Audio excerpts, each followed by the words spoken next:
अस्सलाम वालेकुम। उस्ताद मोहतरम वाला शर्मीला कबूतर वड्डा जिन्हों तो शर्मीले बने दे ने वह शौक कढ़वान लगे हैं। बड़े कबूतर का पट्ठा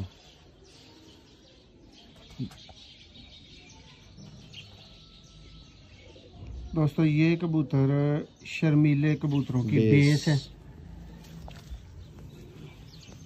इनसे शर्मीला पर चला हुआ है, शर्मीला नाम पड़ा हुआ है, शर्मीले कबूतर बने हुए हैं। देखें जी,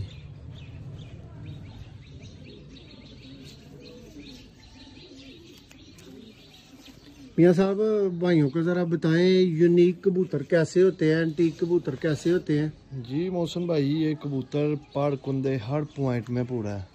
ये 100/100 कबूतर है, कहीं से भी इसका डिफॉल्ट नहीं निकाल सकता कोई। ये परफेक्ट कबूतर है। देखें इसका शोल्डर, इसका पर, माशा